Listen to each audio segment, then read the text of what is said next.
And we're live.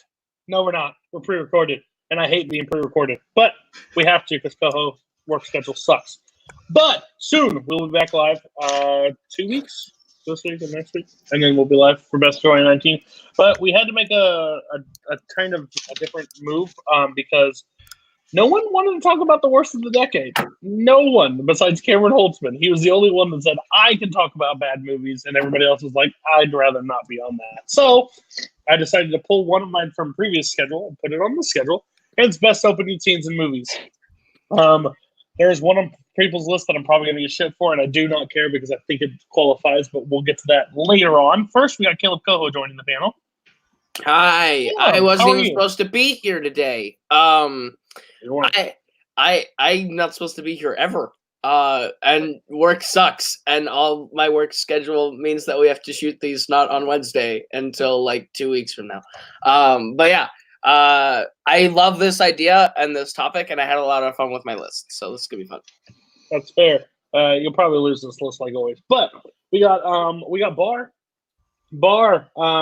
I put you on last week's episode and then took you right off as soon as the post was made. So for the man below you, do you feel like you will win this list for being held out an extra week?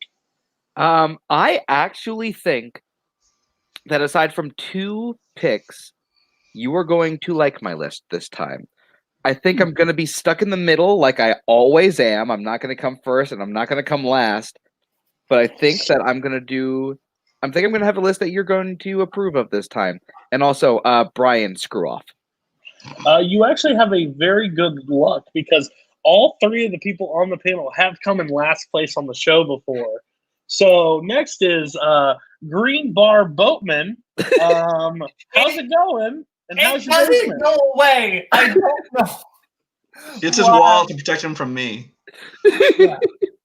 It's going to slowly start eating. We'll have to see my picks. Brian punched him so hard the last time that it left a green stripe. So do you think that you will have a good list or a bad list? I think I will have a very Boatman list, and whether or not that means a good list or a bad list is up to the eye of the beholder. Who am I kidding? That means it'll be a bad list. Yeah. Who's the eye of the beholder of the show? Yeah, it's me. And if Kirk was here, he'd probably still hate your list too. And next, Brian, I messaged Brian. He was the first person to send me the list. And then I said, hey, can you do this real fast? Because I want to get this pre-recorded and done. And he said, yeah. So do you feel you came in last episode? I'm used to it. So. But do you think you're going to have the better list this week? You know, I don't know if I'll have the best list in your eyes, but I think you won't hate my list. I think a lot of these are very respectable picks for the topic. There's only 1 or 2 that I think might be a little bit outside the box. People might not appreciate as much as me, but I think most of them, while they might not be your favorites, I think that you at least appreciate them. And I will just say, I would think that you would like to pre-record these because then when you screw up trying to do new formats, we can edit it out. Just saying. Oh, you're too good. You're 100% correct. That was a disaster. And this one might be the same. I've watched all your guys' opening scenes. I have seen everybody's opening scenes, so there's no, like, I didn't get a chance. No, I watched them all, and I have thoughts on all. So first we're going to start off. I didn't tell Koho the order at all. We're going to start with Bar. We're going to go to Koho. We're going to go to Brian. We're going to end with Boatman. And if you have never been on the show before, well, what the hell are you doing? But the show works where everybody comes in with a top 10 list. I only have my opinion on their list. I don't get to create one myself. We're going to start with 10, 9, 8. Then we're going to move through 7 to 4. And then we're going to trade 3, 2, 1. If somebody has something higher on their list, if they're higher from the 10, 9, 8, it's in their 7 and 4. It's a yikes. So please announce that. And please don't stare at the screen like, do I? Make sure you know what your list is. Cool. Take it away, Bar. All right. Brian's creeping me out right now, so I'm gonna start off with an easy pick for a top 10 list for this. Number 10 is Jaws. No one else, really? Okay. I'm shocked Brian didn't have this. Okay. What's your 9? My number 9 is Up. Punt or yikes. Same. Whatever.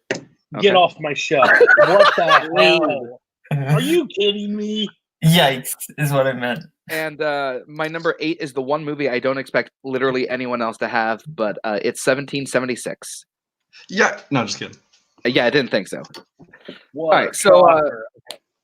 10 and 8 then. So my number 10 is Jaws, which I'm actually kind of shocked that no one else has on their list. Jaws sets up the mood of the movie really, really well. You see Chrissy as she goes skinny dipping in the middle of the night in the ocean, only to be attacked by an unseen presence. Obviously, you know that this unseen presence is going to be the main antagonist of the movie, aka the giant shark. And it's just a really good scene to set up the danger that's going to be present in the rest of the movie. As for 1776, I think 1776 is a movie that mainly focuses on John Adams as a character, and the opening scene of this movie actually does a really good job of telling you who this person is as a character. Literally, the first lines sung in the movie are "Sit down, John." He's obnoxious. He's disliked. That cannot be denied, and it's just a really good introduction to who this character is as the opening of the movie. All right, first we're going to go to your 10 Jaws. I'm a little surprised that not everybody's seen this. I didn't have this on my list. Jaws is a great opening. It's kind of hard, like great scene, because I think there's better scenes in Jaws throughout the movie. I think the opening scene is like sets the tone, but I think the music and everything sets the movie more better later on. 1776. Gosh, it's you and your love of this. Like, I get it. The only musical I like was "Sit Down, John, You Fat Mother."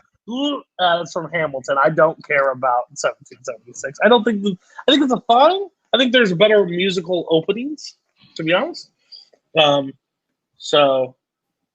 Okay, and we're gonna go to Boatman. I'm gonna switch off the Caleb's, and I don't even think I'm gonna get a sequence on this. So, what is your 10? My number 10 is Raiders of the Lost Ark. Yikes! Yikes. Okay, My I'm 9. not surprised. Yeah, my 9 is The Player, and my 8 is The Godfather. Okay. Hold on. Okay. I think somebody's not doing a job. No? Okay, you're good. I swore it was on somebody else's list higher, but nope. Okay. Okay. Well, my number 9 is The Player. This is a long take scene from the Robert Altman movie. It's very much like this tour of this Hollywood studio done in one shot, but it also it's a commentary on long takes. Like, one of the producers that is a character in the movie is complaining that, movies don't have long take openings anymore, and they talk about the opening scene from Touch of Evil and how great that long take was. So it's very meta, very clever, and I like that scene a lot. Very impressive how they set it all up. And then The Godfather, it just sets the tone for the entire movie, and you have this I believe in America. That is the opening line, and I think that's just perfect for setting the tone. And just this idea of how this has gone wrong and why somebody would need to go to Vito Corleone. And I think it's such a necessary scene to understand the Corleones. Okay. 9, The Player. I saw it. I think a lot of people, and I'm going to blame Boatman for this, exclusively, I think techniques or amazing work of a shot gets it over actual scene of the movie. I think long take shots and stuff, I think those are cool and stuff. I just didn't get a lot from the scene. I haven't seen the movie fully, so maybe the movie plays into more of why I would like the scene. But from first scene, I just kind of took this as if I just saw the first scene and just saw that, what would that tell me? And this scene did not do it, but it's at 9, so I don't give you too much shit for. You're 8. I've told you this, but I've told you. I think Godfather. I think time has ruined the scene.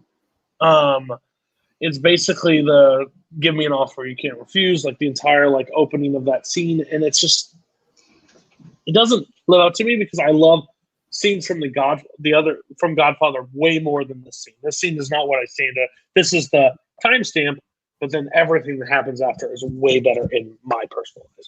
but 8's not a bad scene. It's very iconic, so I get it why it makes people's list. We're going to Brian. All right. I would also like to say that I really do like the opening of The Player. Just didn't make my top 10. All right. My number 10, I don't expect anyone else to have. It's the movie Christopher McQuarrie movie, The Way of the Gun. My number 9 has already been Yikes. I believe Caleb still has it higher. Is Up. Yikes. And my number 8 is Trainspotting. Okay.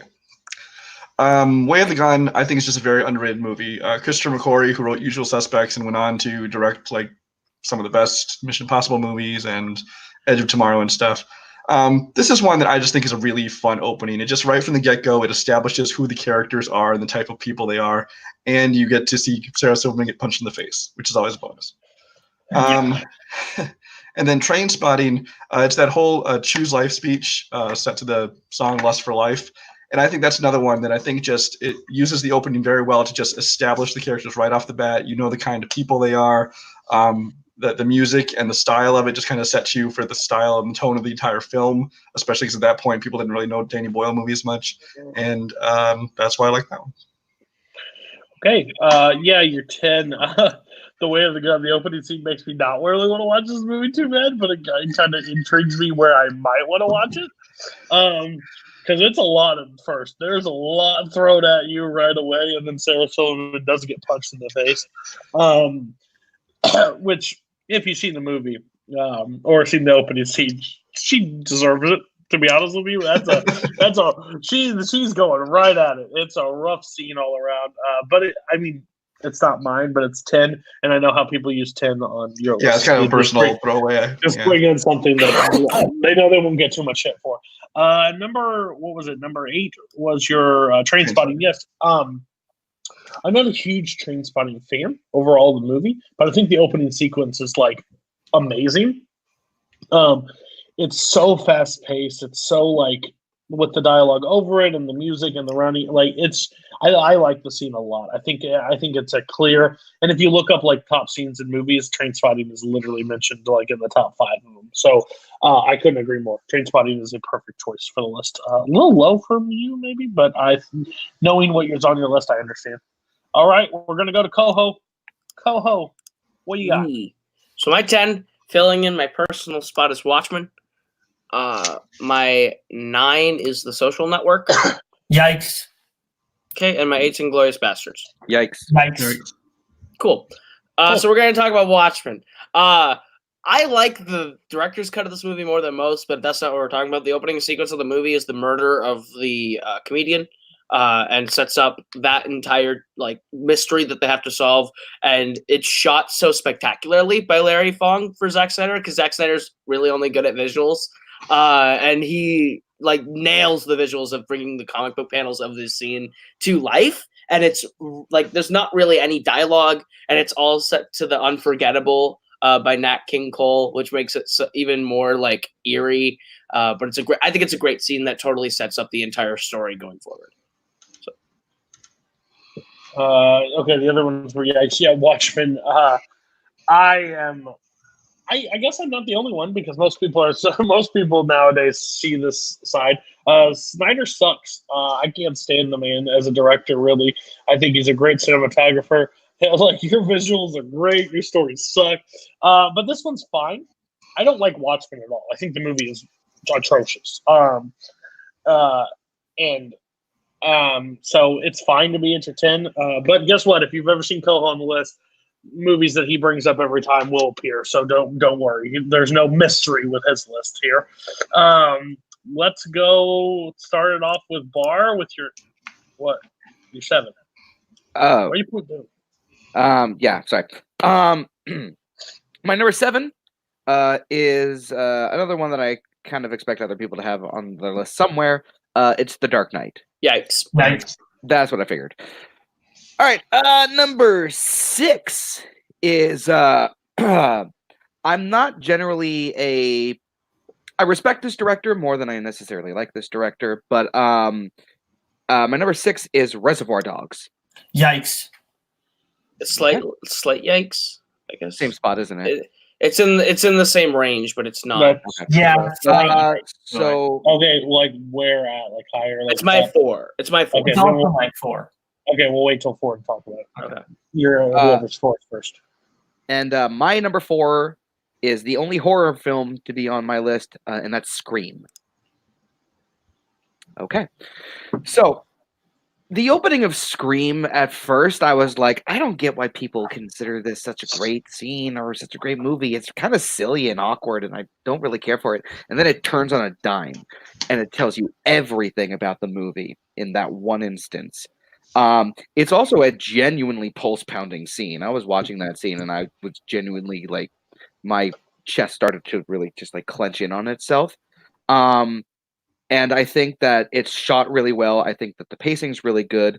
And it also, the ending of that opening scene when her parents show up and they're unable to help, it suddenly goes from her being the victim to her parents also becoming victims in a different way. And I thought it was such a fascinating way to open this movie. And I think this is a brilliant opening. Okay, yeah, I'll touch on Scream. Scream is one of my favorite horror franchises. I don't like 3. I think that's commonality. I think 3 is the bad one. 4 is okay, but 1 and 2 I think are like super great horror movies. And this scene always got me when I was younger. Like, I don't like horror movies. I honestly hate slashers. But this is like, it's in line of thriller at times. There is still slashing, of course, but it lines into that psychological, like, you know, calling the phone and the ringing of the house phone, and it keeps going. You're like, leave me alone, and somebody's outside your house. You don't know it. So I think the scene is amazing. They do recreate it pretty much in every movie almost, but it's still good. It still has that same point value that when somebody calls your house and you don't know who it is, like, it's a freaky feeling. And I think it's one of the best uses of that. I'm going to go to Brian first because I know Brian had this on his list and he took it off his list. I had it on and got bumped off by another one, but it's like right there, like 11 or 12 for me. I love Scream, well, most of the franchise, but especially the first film. Because, I mean, when that came out, like, horror films were kind of floundering at the time, and Scream kind of brought it back. And that opening scene just kind of, like I said, it kind of set the whole tone for the thing, where not only was it a slasher or a horror film by itself, but it was also kind of taking that meta approach with a commentary on horror films at the same time. And so that opening scene I thought was really effective. And of course, I mean, most people going into it now kind of know, but at the time when I saw the movie when it first came out, you know, it's Drew Barrymore. You think, oh, she must be the star of the movie. Like, no, she's dead. You know, that was kind of shocking too at the time. So really like the way it was done. Koho and Boatman didn't have that on your list. Why? I've never seen it. I don't know. I have a controversial opinion. I think this is a great opening scene. I think Scream 4 is the better opening scene. When they have, like, the meta commentary when you get, like, Stab 6 and they're watching Stab 6, and then it's like, you didn't expect that, and it's like, oh, wait, now it's a scene from Stab 7, and then they actually get into the actual movie, and it's like this conversation about how oversaturated the horror franchise have gotten, and, like, I think it's very, very clever, but I love the opening scene of Scream 1. I do love 4 as well. I do love 4, but it's not better than 1, in my opinion. But I get your viewpoint. All right, Bar, you didn't get to talk at all, but maybe we get to talk later. We're going to go to Boatman. Okay. Well, my number 7 is one that Cody is going to murder me for it being too low. It is The Lion King. Yikes. No yikes from anybody else. So I'm not the only one. You're clear. You're clear. That's fine. Yeah. I'm fine. Go to your 6. Okay, my 6 is The Dark Knight. Yikes. My 5 is Inglourious Bastards. Yikes. And my 4 is Reservoir Dogs, which Koho also has at 4. Yeah, you both can talk about it now. We'll just talk about it right here. So, yeah. Okay. Reservoir Dogs, you just get these amazing conversations. You get, obviously the tipping one, the conversation about Madonna. There's so many things that are being foreshadowed in this scene that you don't really notice and think about until you've seen the movie. Like, who rats out Mr. Pink for not tipping? It's Mr. Orange, who is later revealed to be, the undercover cop. Like, that's just such a subtle thing that I love. I just love the back and forth in this scene. I think this is just the perfect scene as the introduction to what Tarantino is. I think this scene is pure Tarantino, and I love it. Yeah, for the same reason that Boatman just said. This movie, literally, the scene sets up all the characters in a subliminal way, like the Mr. Orange and the tipping and Mr. Pink, and his entire conversation about I don't tip, and Mr. Blue getting mad at him, and Mr. Brown with the feels like a virgin conversation. I think the back and forth between everyone in the scene is great, and it also sets up your expectations that all these characters are going to be important and are going to be necessary, and really only like 3 of them are. Mr. Blonde points a finger gun at someone and shoots, showing that he has a darker, violent tendency or a violent sense of humor. And it's stuff like that I absolutely love, and it shows why Tarantino is one of the best directors ever. Yeah, and I agree with these guys. It is the best opening to introduce a collection of characters in a film. You get an idea of who all of these people are, just from these little interactions that they're having with each other, and it's brilliant in that sense. It's the best introduction to a group. Yeah. I have no objection to this pick. I mean, this is one I considered for my list as well. I mean, honestly, everything that's been mentioned so far, with the exception of 1776, which I haven't seen, and The Godfather, which people know I'm just not into, are all ones I considered and would probably be in my top 20. Reservoir Dogs, great opening scene, typically great Quentin Tarantino dialogue. I just chose to go with some different Tarantino movies. That's all. Yeah, it's very interesting when we did the topic and how many overlaps we're actually getting on it, which is interesting. You bring 2 young, 2 T19 guys and everybody, and we're still getting so much commonality. So it's kind of interesting of what you guys consider the best scenes. We're going to go to Brian to start with your 7. All right. My number 7 is a movie I don't expect anyone else to have, called Lord of War. Ooh, good choice. This is a good scene, though. This is yeah, well, I'll talk about that in a minute. Number 6, Dark Knight. Is anybody still a bit higher? No, talk about your 7 now. Oh, I'll talk about 7 first. Okay. Yeah, Lord of War. It's the whole life of a bullet scene. Lord of War is a decent movie. It's not a bad movie. It's kind of entertaining. But that opening scene is so well done. It's so unique and creative. It's basically showing the life of a bullet from the moment it's created, all the way to being packed up and shipped and loaded into a gun and then ultimately shot into the head of some, child soldier in some African country, whatever. But again, I just thought it was so creative and so well done. I mean, now you look at it now, the CG and parts of it are a little bit iffy, but it's unique, and it's not something I've really seen before or since. Yeah, when you sent me the list first, and it just had the Nicolas Cage on the poster, and I said, "Oh, what are you talking about?" And then I sat there and said, "Oh, it's The Life of the Bullet. The Life of the Bullet is insanely good." I think it's very underrated because it comes in such a decent movie, like an okay movie, not like anything that stands out. But like the opening sequence of that movie, yes, the CGI does age a little bit poorly, but where it gets shuffled in the box and loaded through the gun and you see it go down, it's the last thing, and it picks the sight and shoots. It's just wow.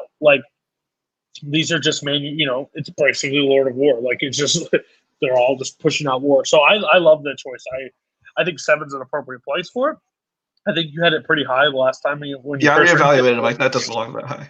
Yeah, but 7 is a really good choice because I watched it and I was really excited to actually see the scene yet again because I haven't seen this since the one time I watched Lord of War. No one else put this, which I don't truly I don't blame you guys, but then have you guys seen it? Do you know what we're talking about? Stuff like that. I've never seen it. I know what you're talking about. I've seen this scene. I've never seen the movie all the way through, but I have seen this opening. And it is a very, very good opening. It's just that I think that it would probably make my top 20, maybe 25.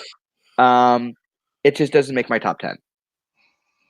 Yeah, I'm kind of on the same page as Bar. I also just think this scene never showed up on my radar, mainly because I was looking for through my personal top 100 and my best of the decade list to try to find these movies, and so I wasn't. Are you telling me Lord of War is not in your top 100? Get it together. No, but the Wicker Man is. But no, like this is definitely a very good scene, and you have Buffalo Springfield's. Yeah. I can't think of the name of the song right For now. what it's worth. For Yeah, what it's for what worth. it's Yeah. worth. One of the greatest Like that's a fantastic pick, like to go with this scene. So yeah, this is a really good scene. All right. Go to your 6. My 6 was Dark Knight. Okay. Anybody have it higher? Yes. Okay. 5 was Inglourious Bastards. You That's flipped my them. 5. Did you flip them? Okay. I resent the list. No, on the recent list, he has it at 5 and 6. So that's why I was. Oh, maybe I switched. Oh, sorry, I don't know. That's all right. Either way, Is yikes. it- We'll talk about that later. Both are yikes. Both are Both are yikes. still yikes. That's fine. My number 4 actually put Pulp Fiction. Which I know everybody else picked Reservoir Dogs, and I totally respect and agree with that choice. For me, Pulp Fiction, I think, kind of did the same thing. It's just, on smaller scale, it's just 2 people instead of a whole group of people. But it's Tarantino dialogue at its finest. If there's one thing Tarantino does so well, it's opening scenes. Because it's just 2 people at a table having a conversation, and it seems like this just, banal discussion between these 2 people. But still, I mean, it's very interesting dialogue. But then, it ends with her, of course, jumping up and saying, yelling, "Any of you fucking pricks move, I'll execute every one of you motherfuckers." And then it cuts to Miserloo straight into the credits. And that's Tarantino in a nutshell. I mean, especially at the time when most people hadn't seen Reservoir Dogs when this came out, and it kind of just said, this is who Tarantino is. This is the kind of movie you're in for. And I really like the opening that kind of sets you right in that world. Yeah, I enjoy the scene of Pulp Fiction. Personally, I think Reservoir Dogs is better, but I understand your viewpoint on it. I rewatched it again for everybody's scene, and I just found it so fascinating because they're just having a normal conversation basically, and then all of a sudden it gears up to 100. But she jumps up and is like, "I'm gonna execute every one of you." Especially with Amanda Plummer doing it, yeah. Yeah, you're like, okay, this. I do because for somebody that doesn't know Tarantino or anything, you just watch Pulp Fiction. You're like, okay, what is it all about? And then this is the first start. I think it shows how chaotic stuff that movie honestly is at times. So I like it a lot. 4's a little high, but it's okay. Especially the 2 that you had below it with Pulp Fiction high. That's a little questionable. But everybody with Pulp. Yeah, I think 4 is really high for this scene. I like this scene. I like Pulp Fiction, but it's that scene that you have for it is the third. That's the 4th best opening to a Tarantino movie, and you had a better one from Tarantino below it. So I don't know. 4 is really high for Pulp Fiction. It doesn't make my top 10. I like the rest of the movie that follows the beginning better than the beginning. So. I think the beginning's good, but this isn't top tier Tarantino dialogue for me. It's very, very good Tarantino dialogue, but this isn't the best of the best when I think of Tarantino. This is very good Tarantino, but honestly, I think the scene is just fine. I don't think it belongs anywhere near a top 10 list. I think that honestly, it's just an opening to any movie to me. I don't think that this is a great opening. I really don't. Oh, everybody's harsh on Pulp, you dirty bitches. It's fine. We're moving on. Koho, 7. All right, so my number 7 is Raiders of the Lost Ark. Yikes. Okay, my number 6 is Baby Driver. Yeah, that was my 5. Okay. Also yikes. Okay. So we're talking about it now, right? Yeah. Baby Driver's opening is Bell Bottoms. Who yikes did? Why didn't we talk about it with Bart? I have no idea. I think I don't think you said it. I was wondering what his number 5 was. Did I? Oh, I think you skipped over it. I'm an idiot. Okay, so since you have it at 5, Bart, let's talk about it. Okay, go ahead. Bart. Cool. So, Baby Driver. It's probably one of the most exciting openings to a movie ever. That chase scene is absolutely phenomenal, and it tells you who Baby is as a driver. Especially that one moment. It's one of the greatest action moments I think I've ever seen, where this one truck is backing out of a parking lot and he has to swerve, but like through another thing, so it's almost like a weird like serpentine pattern. It's amazing. But also, right before when the other three are in the middle of robbing the bank, and you see him mouthing along to the song, and he's like playing with everything in his car, it shows you who he is as a character. So I think this does a really great job of showing who Baby is as a character, and also the kind of action that you're going to be in for the rest of the movie. And it's really thrilling, and the music is perfect for it. Yeah, I think Bell Bottoms is an incredible scene. That song's perfect to soundtrack it. I think it's the action of the chases that is super unique and like entertaining to watch. Because they actually do all those stunts. That's not like CGI or anything. Like there's an actual driver in those cars doing that serpentine pattern that is actually stopping full stop on the highway and changing spots with different cars. Like it's really cool. I think Edgar Wright did a great job of directing this scene. And like you said, it sets up Baby as a character and like that crew and like how Doc picks his people and like why that like jobs like that happen. I think it's really good. Baby Driver, yeah, okay. I like the movie. The show is making me like it less and less because of how many people bring this movie up. Let's talk about La La Land then. That's yeah, man. Like Baby Driver. The La La Land was good too. Just saying. No. I actually like this. I like the opening to this movie more than I like the overall movie. I think the best scene in the movie is the opening. I think it starts with such a bang, and then it filters off. So if we just do a scene, correct, place it 5, 6. I don't have a problem with it. If you were to put it up 1, I might have flipped and lost my shit. So fair. Boatman, Brian, no Baby Driver. Why? This is a really, really good scene. I just think there are so many great scenes that are similar to this one in the movie that it's like it's very, very good. It'd probably be my top 15. I kind of agree with Boatman. I really enjoy the movie. I think that scene is very representative of what a lot of the movie is, and I don't fault the scene for that. I think it sets the tone for it very well, and it'll probably be in my 15 or 20 as well. All right, go to your 5. My 5 is Star Wars. Yikes. And my 4 is Reservoir Dogs, which we already talked about. All right, man. This is going to be the fastest episode of Your List Sucks ever. I'm not complaining. Here we go. Var, what is your 3? Get ready for this to become even shorter. My number 3 is Raiders of the Lost Ark. Same. Ooh. It's tough. Ooh. All right, let's do this then. This is the most fun opening to a film ever. And it's a really good introduction to Indiana Jones because you don't even see him for a little bit. You just see parts of him. You see his hat, you see his back, you see his whip.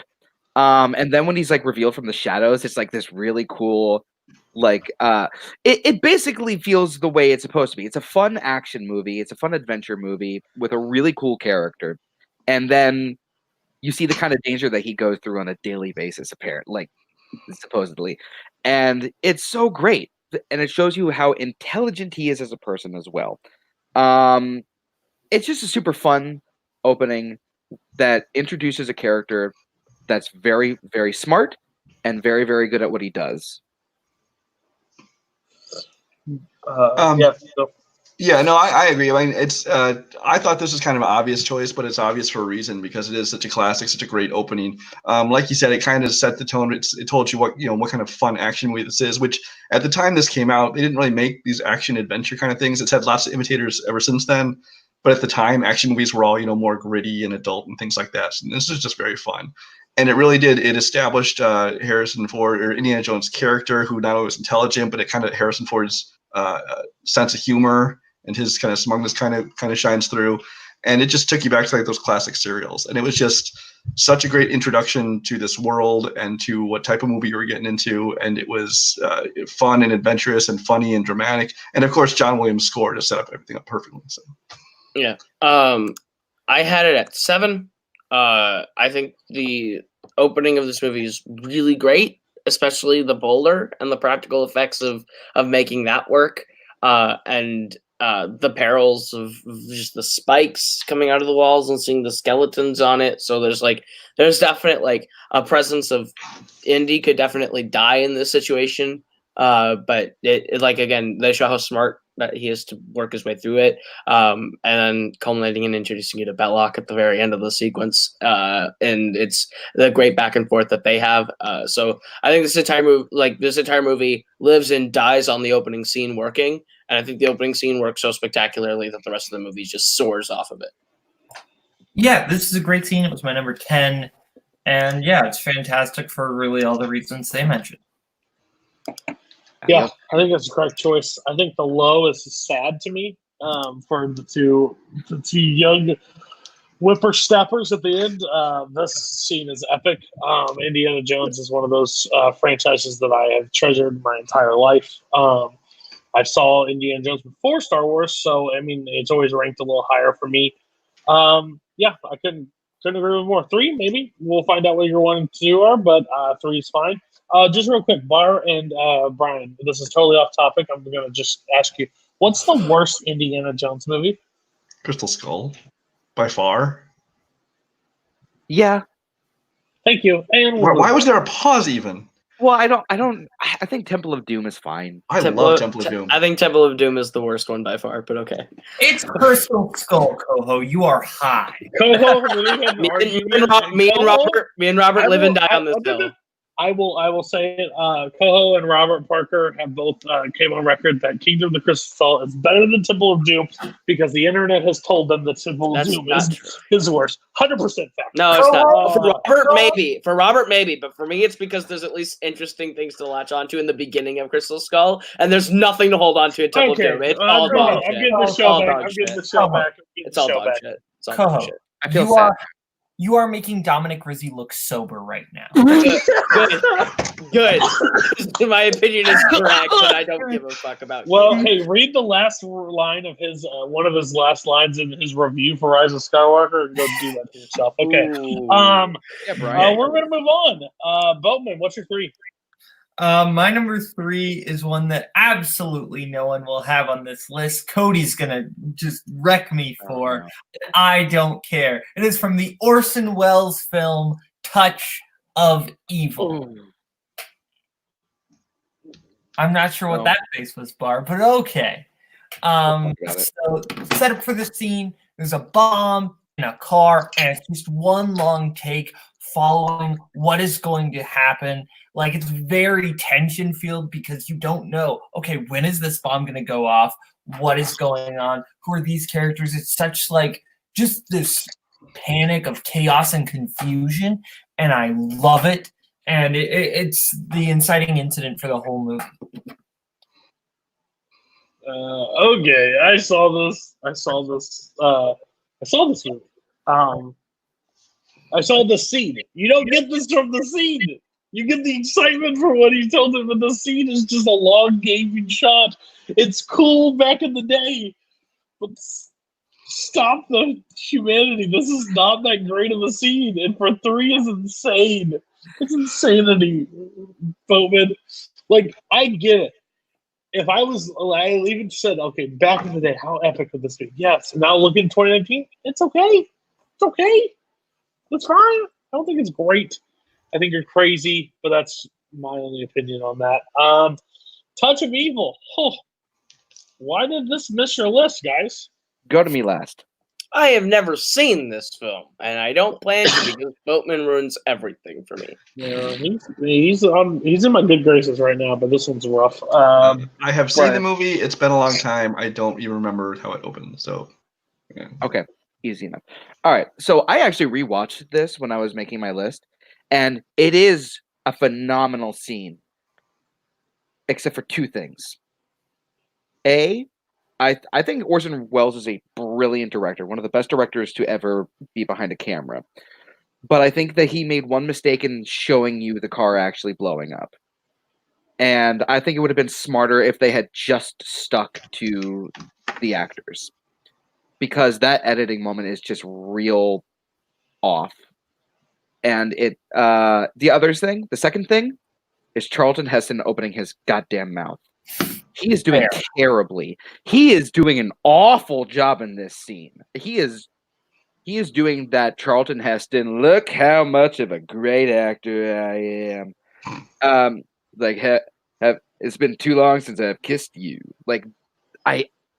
Charlton Heston's performance in this brings it down so much. If it wasn't for those two things, this would have easily made my list because it is a very great and very tense scene up until those moments. Doesn't Charlton Heston play the Mexican in this movie? Yes. Yep. Dark Time in Hollywood. Okay, fair enough. All right, we're moving along. We're going to go to Brian. What is your 3? Or you already said your 3. Koho, what's your 3? Uh-oh. La La Land. Okay. There it is. So, I watched this movie again on Christmas. And watching Christmas that movie of scene, the year. it is a Christmas movie, actually, and it takes place at Christmas. I didn't notice that time when I watched it, but the beginning of this movie is spectacular. Just the beginning when it goes through the car, so you hear the different types of music and shows you the different personalities of people that live in the city. And then it culminates in this explosion of these two analogs for Mia and Sebastian singing basically what the story of the movie is going to be. And it harkens back to classic sort of opening numbers in musicals of like, well, this is the world and this is the story and you're about to get into it. Welcome to La La Land sort of thing. And I love it. I love every minute. Another Day of Sun is maybe the best song in the show. I love it.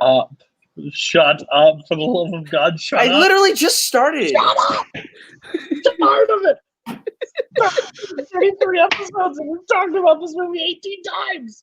I think we talked about it 5 times total. Oh, bullshit. Bullshit. I will go back and do the math. We'll do crime movies and it will show up at some point. We'll do sci-fi fantasy and it will show right up. Well, they do kind of float up at that one point into the stars. It is a fantasy. It is a fantasy. You know what? This is the one time I'll actually say something. The best scene in this movie is the opening scene. It's the best scene in the movie for me. I thought, okay, I might like this movie. This movie's an interesting show number. We got a potential. Boom! Went right downhill from there. So, best scenes, you're out of your fucking mind. Pulp Fiction. Well, that's a better opening scene than Pulp Fiction, 100%. Whatever. Yeah, it is. Jaws is better than this. I've never seen Jaws, so. You make me sad. On Christmas and start watching new movies. I did watch new movies. I watched a lot. You started with La La Land. I watched La La Land on Christmas because it's my favorite movie. Oh, fuck's sake. 3, because you haven't watched anything else to make it like your new favorite. La La Land is always going to be my favorite. Can you move yourself? Okay. You 3, I know, like this movie, but it didn't make the list, so I'm curious why. Okay, so first of all, the best scene in the movie is not the opening. It's actually the planetarium sequence. You're not allowed to tell me what I'm right and wrong. Okay, sir, continue on. Okay, but you're wrong about that. But anyway, so the opening is really good. It's very enjoyable. However, what the opening doesn't do that I think the movies on my list does is introduce things as well. I think it introduces the idea of this big musical. Otherwise, it doesn't really tell me much about Mia and Sebastian. It doesn't really tell me much about where the story is going to go. I think it's a very enjoyable opening sequence, and I really do enjoy it. However, I don't think that it does the same kind of job that these other openings that I picked did.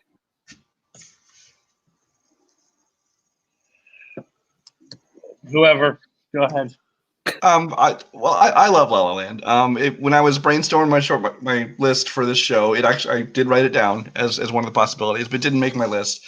A great opening number. I think it really does. I can totally see where Cody's coming from, where it was his favorite part of the movie, and then kind of downhill from there, just because that opening number kind of is a very different kind of musical than the rest of the movie is for the most part. The rest of it is a much more somber musical. I mean, except for there's the one scene with the girls when they go to the party and stuff, but so I can see why maybe he liked that scene, but not the rest of the movie. I love the whole thing.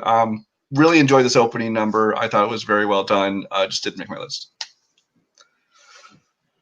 Yeah, I mean, this was my number 11, so it just barely missed my list. I think it's a very good scene. Boatman, I would watch out. I would watch your back if you were around Cody. After that look he just shot you. Move that green bar up to the top. Why was that? It's my number 11. What's wrong with that? It was that close. It was that close. It was that close. I can Son of a bitch. send you my. No, I don't want to see anything else from you ever again. We're gonna go to who has it? Oh fuck, bar 2. Be honest, the fact that I had this at 3 is a shocker, not 1. Bars 2. So I think a director who is very, very good at opening sequences is Alfred Hitchcock. However, I think his best opening to a film ever is 1954's Rear Window. You learn a whole lot in this opening. You learn how hot of a day it is. You learn the type of profession that Jimmy Stewart's character has. You learn his name from what's written on his cast. You can tell that he's kind of stuck in his place because of that. I think that it is you learn that there's a girl. You learn the kind of setting that he's in. I think it's just a really, really good example of giving the audience a lot of information that they're easily able to digest in such a short amount of time with basically what is a one-shot tracking sequence. And I think it's just a brilliant job of informing you what you're starting to get in for. I think this is Alfred Hitchcock's arguably best opening. Okay. I don't like Hitchcock. I've said it before. I'll say it again. Not a fan of him. I think he's overrated. To be honestly, with a lot of opinion of people's thoughts on him, I think he's an overrated director. I think what he did at the time was great, but I don't think it holds as well today. And I saw this tracking shot. I saw this scene, and I don't get it. I don't get why Raiders is lower than this shot. You get to find out a lot about Indy. You find out how hot the day is. Well, watch the beads of sweat drip off their face. You'll find out how hot it is. Like, I get, again, this is one of those things. This is a technical. This is the touch of evil. This is technical. No, I wouldn't say, because I think actually Touch of Evil is better than this one. I think you get to see like the overall technical elements of it, but you don't get to see like what like. I like I said, without movie, just watching Matt personally. Rear Window. Go ahead. You haven't seen it. If you're pretentious and you know it, clap your hands. If you're pretentious and you know it, clap your hands. If you're pretentious and you know it, and you really want to show, sorry. I've never seen it. But yeah, you're pretentious. Anyway. As a fellow pretentious person, I will say that my problem with this scene is that there's no like tension or conflict in the scene. It's a lot of information being shown. You're getting a lot to learn about the characters, but there's no real like, ooh, what's going to happen? There's no real like thing to put you on the edge of your seat, like a touch. That's what makes it become more tense later on. It starts out so normally. I mean, sure, and it's great in the context of the movie, but just watching the scene on its own, I don't know. Rear Window is just an inferior remake of the Shia LaBeouf classic Disturbia. No, I'm kidding. Hey, you son of a bitch! You son of a Obviously, bitch. I'm joking. It came I like years Disturbia more. I love Disturbia because it gave me a win over Nazario. You make me sad. No, but I like Rear Window. That first shot, I mean, like most Hitchcock opening shots, they are very good at kind of establishing where you are and what's going on. But it wouldn't have made my top 20 even, but I can respect the pick. All right, let's get off this hell mountain. And oh no, we're going to Boatman. Boatman, what's your 2? Number 2 is a yikes from earlier. It is Up. Okay. I think this scene it's perfect. Everybody loves this opening scene, and everybody goes like, "Oh man, I wish the rest of the movie was as good as the opening scene." And I kind of agree. But how much is being emotionally told? Like, once Ellie dies at the end, like, that wrecks me. That wrecks everybody. I think this opening scene is like perfect. You get that montage of like how much is being told with so little words. Like, I think the opening scene of Up is perfect. Brian, did you have it at 9 as well? I had it the same, so you can go ahead. Okay, sure. I agree that this is the best scene of the movie. Even though I personally really like Up. However, the amount of emotion that you get in these first, I think it's like 10 minutes, is very, very powerful for the short amount of time that it has. And with it, you get to learn why Carl kind of is the way that he is when you next see him. And it gives you a lot of information on who he became and who he was.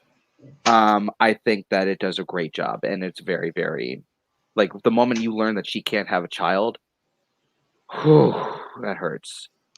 Yeah, I'm not a fan of this movie. It's probably one of my least favorite Pixar movies, but I totally respect this and love this opening scene. So it made my list at number 9. It starts off with your typical Pixar cuteness, and kind of goes into a little bit more sweet relationship with them. But then it punches you in the gut, not once, but twice with emotion. Once when you find out she can't have a kid, and then when you find out she died. And just, I mean, the whole thing, I think would make a spectacular Pixar short, albeit an extraordinarily depressing one. But if that was the story alone, I would think it was practically a perfect short, and just the rest of the movie just didn't live up to that for me. This movie should have ended, like, this scene should have ended, and it should have started a new Pixar movie. It should have been the short that played before the movie. I think the short is, I think it's a brilliant, brilliant scene. It is probably my second favorite animated opening of all time. One just because it's locked in. The movie's dog trash. The movie is literally awful, in my opinion. It is terrible. There are redeeming moments, but damn, that villain and everything that they go to, that is a big pile of stinky. Scene perfect, understandable. Koho, why don't you have a heart, you bastard? It's a better. Okay, here's the thing. It's a great short film for a Pixar film, and it's really good. It's just I don't ever want to go back to Up because everything that follows is not great. And if I watch that one scene, it's good, but like, it's not one I'm going to go back to a lot. Just as a scene, it's a great scene, but I think all the ones that I've at least YouTubed to watch that scene again on its own before. I haven't done that for Up. Brian, all right, my number 2 I'm going to catch a lot of shit for because I actually didn't have it on my list, and then I talked to Cody about it, and he said it does count, so I put it on the list. And that is Saving Private Ryan. Technically, it opens with the cemetery scene with Tom Hanks' character, an old man, but then it immediately flashes back to the beach invasion. And that beach invasion, if you consider that part of the opening scene, is just one of the best scenes in any war movie ever made. It puts you right there into the middle of this war. It doesn't glorify war. It's not heroic. It's bloody. It's brutal. People are scared. You can feel the fear, the desperation to get to cover, to get into hiding. The mission that they need to basically complete their mission just to even survive. But yeah, I just think that the unflinching look at war and how it made you feel, I just thought that it was one of the best war scenes and also one of the best opening scenes to just throw you right into this movie. Yeah, I'm probably going to get some people backlash for this, but I let this one qualify because the scene in the tombstone, the graveyard, is so minor, and then it jumps right to it. It's kind of like anything else. We haven't talked about the scene yet, but there's a scene in Far, Far Away that's 7+ minutes long that you have to include the entire, basically, arc of that scene into everything. So I think the Beach of Normandy 100% counts on this one. It's literally the scene that it transitions right into it and goes. So yeah, I have no problem with this one making your list. I think it's correct. I think maybe that's why some people didn't put it on their list because they don't know if it would count in my eyes. But I 100% let it count. What's everybody's pick? I'll make it semi-quick. If we were talking about best scenes in movies ever, I would absolutely probably put this on my top 10. However, I do kind of see it as two separate scenes. I understand how it could be considered one scene, so I'm not going to knock you for it. But to me, it's really more the second scene of the film. Go ahead, Boat. Oh yeah, I mean this is a very, very good scene. It's just I think the scene, like, it feels weird to call it one scene because it's like 30 minutes long, and it feels like there are so many different like parts to the scene. Like I think the scene is like 20-30 minutes long, that actual storming of the beach. So I didn't personally count it, but I understand why it was counted. So it is a great scene. I am not a war movie fan. I've seen like a handful of them, and I don't feel a draw to go see them. So that's why when I say I've never seen Saving Private Ryan, it's not just like a gap of like I don't want to see that one. It's just I'm not a war movie person. There's a 95% chance I'm not going to like the movie. It's the same thing with like 1917 that I'm seeing this week. Like I'm seeing it because I have to, because it's going to get nominated for Best Picture, but it's not a movie I would otherwise go see. So that is just weird. That movie looks pretty awesome, but I understand your report on it. I'm not a war movie fan. I'm just not. Yeah, they sing and dance or whatever. Let's go to your number two. I am a sing and dancer. If Saving Private Ryan was a musical, would you have? I would be there. Oh, I would be there in the front row. My number two is what everyone should have pretty high on their list: The Lion King. The Lion King: The Circle of Life is it is the best opening to an animated movie ever. The colors and the animation of seeing all these animals converge on Pride Rock is so breathtaking. Accompany that with the song, which completely sets up the movie that you're about to watch in terms of what the song is actually about. It gives you all the themes of the movie. It literally describes everything the light touches is our kingdom, how things arrive on this planet, blinking step into the sun, and like literally paints for you what you're about to watch. It's like a perfect opening number to a musical. And it's, yeah, I love The Circle of Life. I have YouTubed just The Circle of Life scene before, many a time, because it is an excellent scene. Who else had it? Somebody else had it. Oh, I had it. Boatman, yeah. Go ahead. Yeah. Oh, I'm the only one who had it? Mm-hmm. Besides Koho, yeah. Oh, wow. Okay. Well, yeah, I mean, it's The Circle of Life. Like, who hasn't picked up, like, a stuffed animal or their actual pet and lifted up and gone, nah, Savannah? Like, everybody's done that. Like, it's... I do it with my kids. But, like, I think... Did you hold them by one foot and hold them out a window? And then I throw them off. That's when you have other geese, they go, like, it's so iconic. It's so memorable. It should be on the list. So, yeah. Bar, you're a bitch. Just say what you're gonna say, Bar. Well, hold on. Cody goes first. Oh, sorry. Sorry. I had to do some research on this team. No. I mean, it hurts me a lot that you guys don't have it on your list. I think the scene is perfect. The scene sets up the entire movie. It was the trailer for the movie. Like, it literally was the one that played before to tell you the Lion King was coming. Way better than the 2019 version, I'll tell you that, of this actually animated. But I mean, I'm interested to see why not. Maybe because one put up on there, you both put up on there, so maybe you only allowed one animated. But, like, I saw Brian's list. It was close at the first list he sent me. It was at the tiering 12. Why couldn't it enter the mainframe? Please tell me why. I hate you both. Go ahead, Aaron. All right, this would make my top 15. It probably would make my 12 or 11. because I think this does a really good job of setting up the atmosphere of the movie But and the Rear tone of Window. the movie. Rear Window. You know how hot the desert is. You know how many animals stand But Rear around. Window tells you a lot more about the main character of the story. I think that Lion King does a good job of that, but I think other ones do it better. It's still a great opening. I still think that it belongs in like the conversation. I'm not saying that you guys are idiots for having on your list. I think it's a very good pick. But Well, that I'm would be just saying that stupid statement. I'm just saying that I think that my other personal 10 do a little bit better of setting some things up, just a little bit better. What's the story of the Lion King?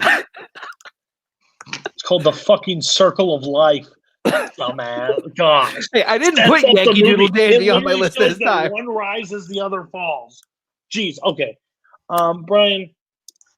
There were two other animated movies I considered putting on my list, and it came close, and that was The Lion King and Prince of Egypt. The Lion King, I really do love this opening. The song over the years it's kind of lost its luster for me, and I know it's not fair to judge one movie by another movie, but honestly, the 2019 movie has really damaged my opinion. Of not my opinion, of my love for the movie. It's like I don't feel like going back to it as much, just because I'm like, oh, I'm just sick of hearing about the Lion King. And I know it's not the same movie, and I know it's not fair to the movie, but it's just why I didn't put it on my I list. thought it was This entire panel thought you were about to die on screen. That you were going to say that the 2019 has ruined this scene because 2019 is better. No, because 2019 sucks so bad. It's just made me be like, you know what? I don't want to watch the Lion King. Had you totally redeemed yourself? So everybody's face was just like, what the fuck? Look, I knew where you were going, but everybody else was like, "You son of a bitch." Cody's going to show up in Chicago. I have always loved The Lion King, and it's just like, and I'll probably love it again in a year, but like just in the past year, I've just been like, I don't want to hear about The Lion King because this new one just is shit, and I'm sick of hearing about it. I couldn't agree more, and I give you a complete pardon for that. Bar, you're a piece of shit. Okay. Number 11. No, you said 12. Possibly 15. You pretentious hack. Enjoy Rear Window. I wish Disturbia is better. Go to your one. Oh, that's right. We are at. Are we on one? Yeah, once. Yeah. Okay. We're on. Yeah. So I've talked a lot about how a lot of my movies do a lot of really great setting up. Whether it sets up a specific character, whether it sets up a specific tone, whether it sets up the story, blah, blah, blah, blah, blah. I'm pretentious. However, my number one is the only one that I think does all three of those combined, and that's Inglourious Bastards. So, Inglourious Bastards does a great job at setting up who Hans Landa is as a character. It does a great job at setting up what a main story arc of the story is going to be, with Shoshana being the only one to escape the house. And it does a great job of setting up the tone of the movie itself.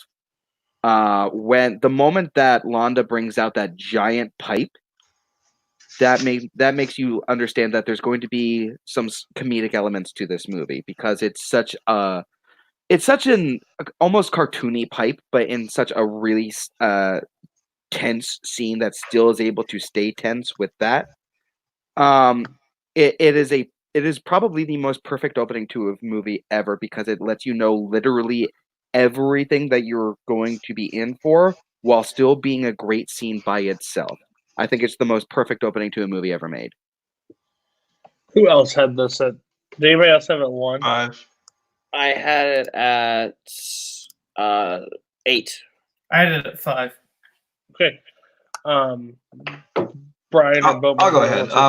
Inglourious Basterds is not my favorite Quentin Tarantino movie. In fact, it's probably in the bottom half. I mean, I still enjoy it, but it's not one of my favorite films of his. But again, there's no denying that Quentin Tarantino can do opening scenes and he can do dialogue. This movie's like, this opening scene is like 20 minutes long, and it's largely a monologue by Christoph Waltz. I mean, a little bit of conversation with whatever his name was, the farmer there. But again, it's just two people sitting at a table, and it just blows you away. I mean, Christoph Waltz, most people hadn't heard of him at this point, but it really introduced him and this character, like Andrew said. I mean, he comes across as affable and, even jovial. And then all of a sudden, there's just this moment when you see his face turn, when he's like, are you harboring enemies of the state under your floorboards? And from that point on, he's going full on evil. and it's just like you said, it's just a great opening to a movie.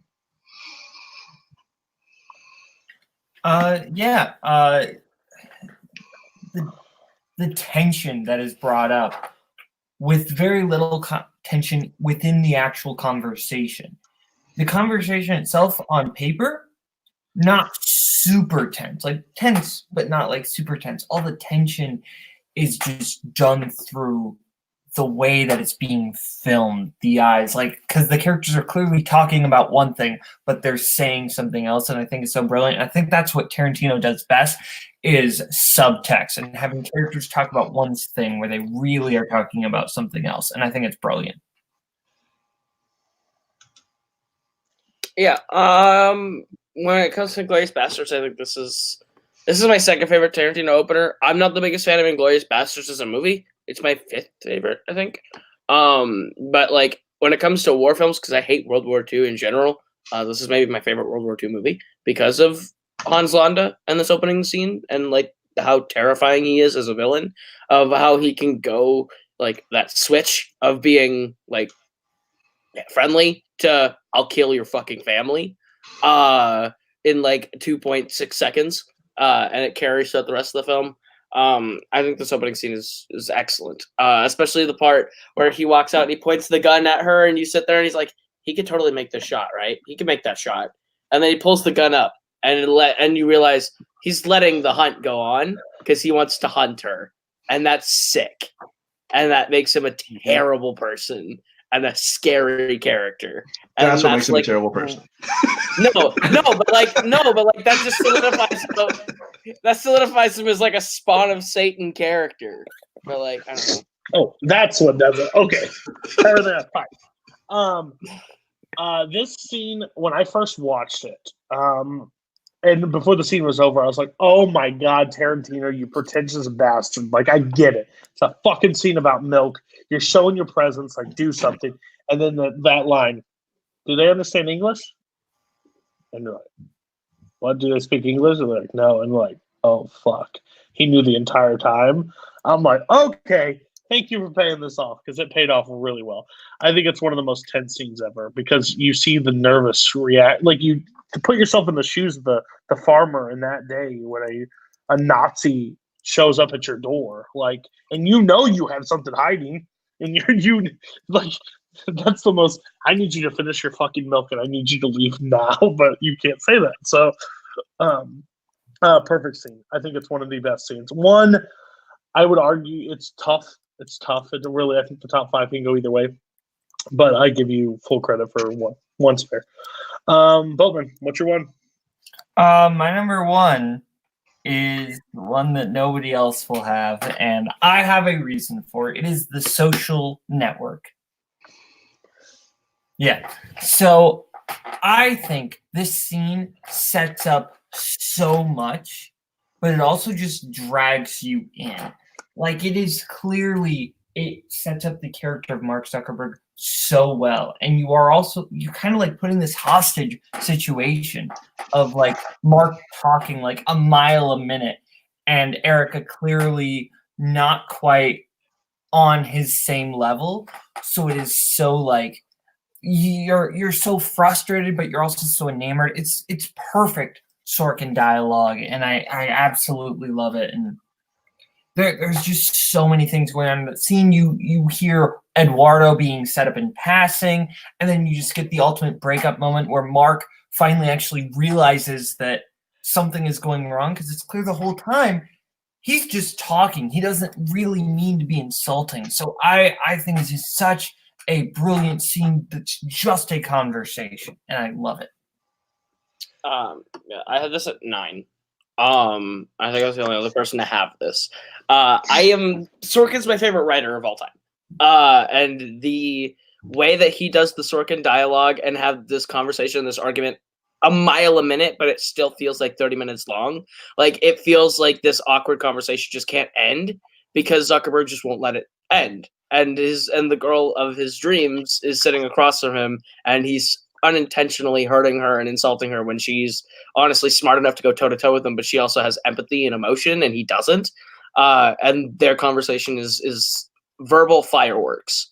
And the entire scene, the back and forth, ending with him really the only time in this movie where he gets his ass handed to him at the very end of the scene is great, because the entire movie that is you see him reach these such incredible highs but the entire time he's still longing for the one person who handed him his ass that he hurt at the beginning of the movie.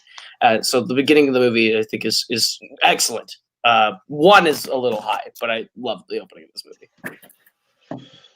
Yeah. So the Social Network, I love the Social Network, but I even had to be reminded of what the opening was of the Social Network. Just off the top of my head, it just didn't click right back. And then once you said it to me, I got to it. I love the movie. I think the movie is great. I think just the scenes overall, I don't think this is even close to the top scene. I know you had to just operate in the one scene, so 1 is insanely high for me. I think 9 is okay for what it is. I'm just not. That movie just has so much that I love of that movie. The opening scene is not the one that, again, stands out that much.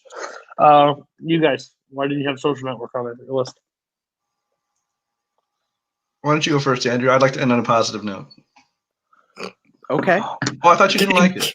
Get No, fucked. I do. Oh, I'm thinking of Kirk. Never mind. Fine, I'll go then. You're thinking of Jay. Kirk's Is on it trial. Jay? Yeah. Okay, anyway.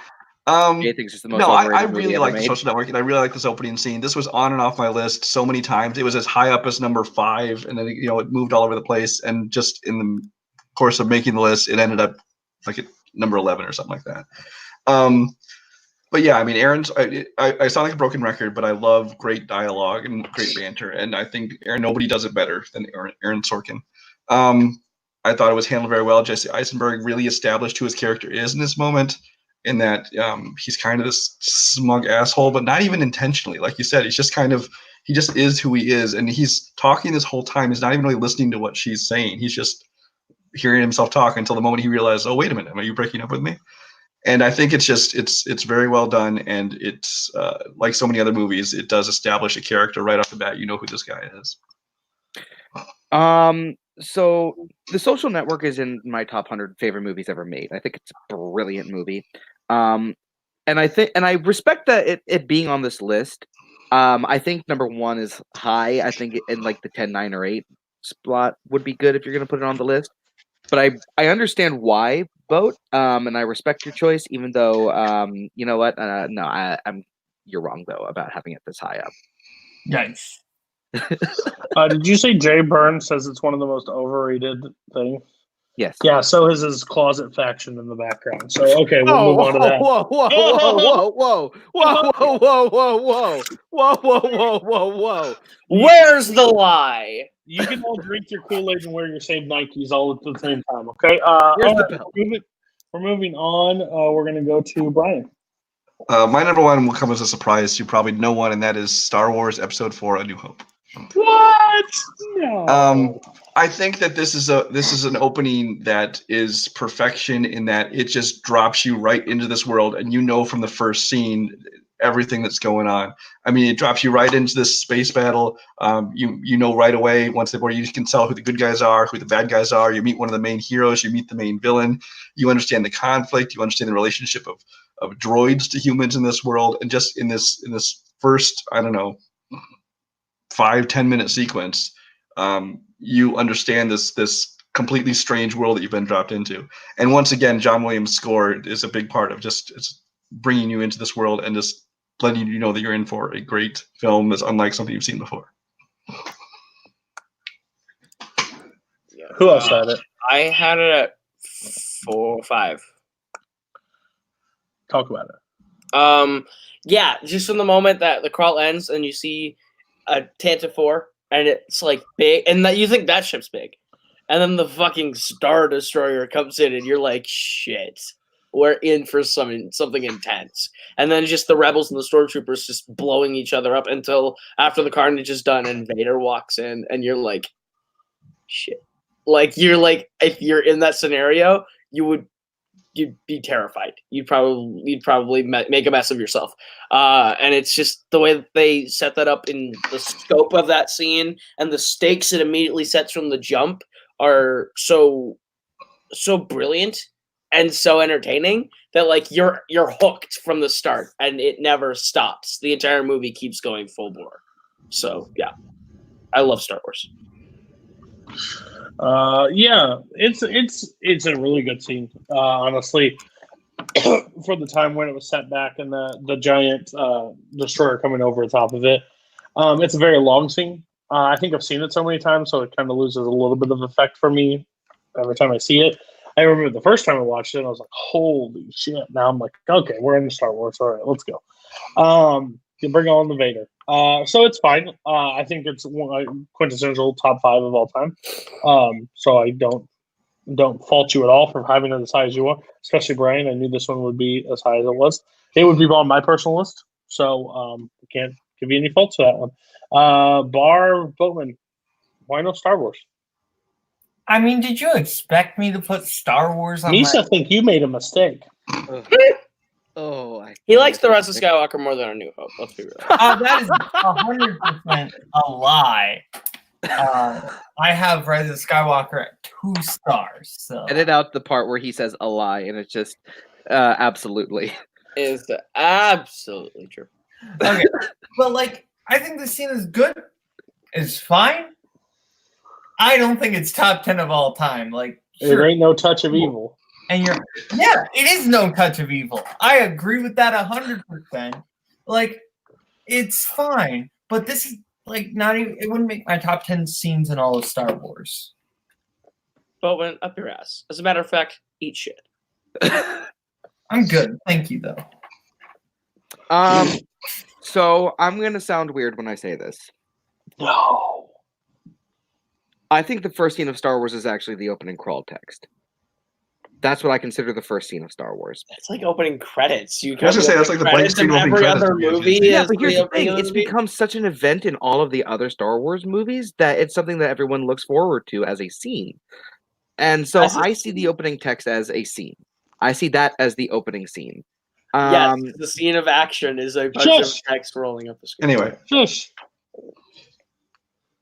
No, but otherwise, the scene itself, I think it's a very good scene. I think that it is. I think that if we're going by that as the opening scene, I think that it's very deserving to be on the list. I think one's a little high, to be honest with you. I think Koho is in a really good spot if we're going to put it on the list. But yeah, I don't see that as the opening scene. Okay. And we're gonna close it out. Koho. Yeah. Mine was sorry. Mine was a yikes from earlier. Sorry, Barb put me to sleep with this bullshit. Son of a bitch. My number one's The Dark Knight. As the showrunner Fandom, it was about time I put a Fandom movie high on a list. So The Dark Knight's opening, I think, is the best opening to any Nolan movie. And Nolan does the visuals really, really well, but he also pairs it with a great story. Like, it has a lot of story impact. And the bank heist of The Dark Knight, from the jump, introduces you to the Joker in a way that we've never seen the Joker seen before. Before that, he was just Jack Nicholson is a creepy fucking gangster with a laugh. And Cesar Romero has a grease-painted mustache, and Mark Hamill is an animated villain, but we've never seen the Joker in full-fledged as a brilliant criminal mastermind terrorist that he is. And the bank heist really gives us that by having this elaborate plan of taking out everyone else so he gets all the money, but it's not like he wants the money.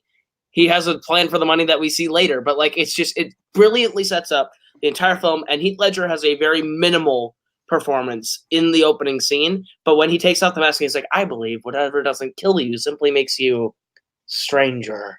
It is just brilliant, and everything leading up to that, it's the perfect opening to The Dark Knight, the perfect opening to any comic book movie, the perfect opening to any movie, I think. So. Who else had it? Some people. I had it at 7.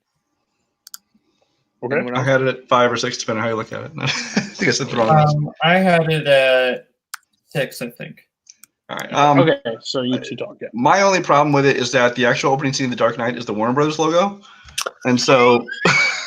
Go eat a cock-flavored lollipop. I already had one earlier. No, but I mean, a lot of movies open with like heists. a lot of crime movies tend to open with like a good heist scene, but this is, I think, does stand out as one of the best ones. I mean, the whole scene is done with really minimal dialogue and even minimal score. I mean, it's there. It's kind of this pounding, pulsing, driving beat that keeps the whole sequence going. But that score is perfect. The whole rolling betrayal where like this person shoots him after he does his job, the next person shoots him after he does his job. I thought that was real creative. And actually the whole scene kind of shows up the creativity and chaos that is the Joker. And that's the character you're getting into. So I just thought it was very well done. That cello. The score is just a cello. One note. It's beautiful. I'm adding on to what Brad said real quick. You had time to talk. No, I think this is such an interesting way to like set up the scene where them kind of talking about the Joker and you don't even know, you think the Joker's kind of off screen, and then you get that perfect reveal and you kind of understand, okay, this is how the heist is playing out, where they're executing every single one of them. That's just so interesting. And you get William Finkter there as the bank teller. William Sphincter? Yeah, that is a deep cut reference. Yeah. Fuck that. I want another question. Oh man, that involves like 3 people we don't even want to associate with anymore. Yep. Oh well. Anyway, the more important thing is this scene is amazing. It's such a perfect setup. Nolan does great opening scenes, and this is his best one. Yeah, this scene is really, really, really good. It in itself, it could be its own short movie, and I think that it would be absolutely brilliant. I think it's very well paced. I think the overall plan of the heist itself is actually very, very interesting, very, very smart, and the reveal is great. Yeah, no, it's a great scene. I love this scene. Yeah, I mean, The Dark Knight is what it is. I like Batman Begins better. I don't think the opening scene's better in Batman Begins. I just like the movie. But The Dark Knight that scene is. The Joker is one of the best characters ever put to screen, especially with just Heath Ledger's version. I think the other ones are okay. I think they're good, but I think Ledger, it's more real life setting. It's more of a real take. And when he's like, "I'm supposed to kill the bus driver," and then like, just you messed with the wrong guy. Oh, did I? Did you? No, you don't know who you're messing with. And when the buses just pull out and they just fall in line, it's just like, I just like when, even though they plan it, I just like when things fall like right into place. Like it's just like a perfect heist that goes off perfectly. So, yeah, Dark Knight, perfect. Again, you guys probably match the top 5. That would probably be on people's list. Okay, guys, we're going to give it a combined list now. Thank you for all being on. For short notice, I gave you very little time to pick movies out, really. But thanks for getting this pre-recorded. So at number 10, we have Rear Window. It's an okay 9, 10 spot. We have Saving Private Ryan. At 8, we have Up. 7, we have The Social Network. 6, we have The Lion King. 5, we have Star Wars. Number 4, we have Raiders of the Lost Ark. 3, we have Reservoir Dogs. 2, Inglourious Bastards. And number 1 of all time is The Dark Knight. So, well done, everybody. I give grades out every week. Who got first? In first place, tying the highest grade I've ever given, it goes to Brian Michaels with an A-. From worst to first. Brian literally picked movies that I would consider, and even picked some that I was like, the only one that I disagree with was the number 10, really. And I think you should have put that, like, The Lion King could have took that, and you probably would have had the highest score ever recorded. I would have moved things, but the list itself, I like Pulp Fiction. I'm not with these guys. I think Pulp Fiction's a good choice. Second place goes to Kaleb Koho. Put a B. La La Land was a big mistake on there, but the rest of it was quality. You also had Lion King at the highest spot, so you know how to appease the judge. Sorry. Third place goes to Kaleb Boatman. B-. It was so close. This was actually a high scoring for everybody. I don't think everybody missed the mark by so much, but I think like last place goes to Bar, first time in the basement. You got a C, you got an overall C. So Usually there's D's and F's on here, so yeah. It's not a failing grade, but 1776 with Rear Window and no Lion King, and your disdain for Lion King, disrespectful. Yep, we're done. We're done. I get to run the show. So we have some shows coming up. Just wait, hold on. Look at the spelling of that. Put that back up. No, don't put it back up if you messed it up. Yeah, you spell it. You fixed it. Midley smells. Okay. Midley smells. Okay. Next week's show, we're doing. Okay, so I'll be 100% transparent. Worst of 2019. If I do not get list, I will spit out a special topic. It could be anything. It could be something I don't have on the schedule. It could be just a fun list. So just take a look on the Facebook page because I will never do a show if I don't get enough people interested on. I hate those ideas. I want a full panel. I want everybody to have a discussion. I don't want anybody just to throw a list on there just to be on the show. The following week, we are back live. We will be back live on the 22nd. It will be best of 2019. Gives enough time for a lot of people to catch up on the movies that they haven't seen, movies that they have seen. It may be a big panel. I may do 5. I don't know. I'm feeling nuts that night, so we'll see how it all works out. Then 2019, the 29th, we've totally scrapped football movies. Respect, but I'm doing best performances of the 2010s. I think it's a really good topic to close out. I want you just to pick the movie that this person had like the best performance in. I think it's going to be a really interesting topic. I'm going to hopefully get like Paul and some other people on. So please submit list. Do you have February? Yeah, February. We're doing Oscars of 2020. Something after the nominations get announced, we'll talk about probably snubs. I'm thinking that's what the topic's going to be, but we'll see if they snub anything. They will. February 12th is going to be worst on-screen chemistry. I'm really excited for this one because I think there's a lot of good options on there, and I think a lot of people can have a lot of fun for Valentine's Day.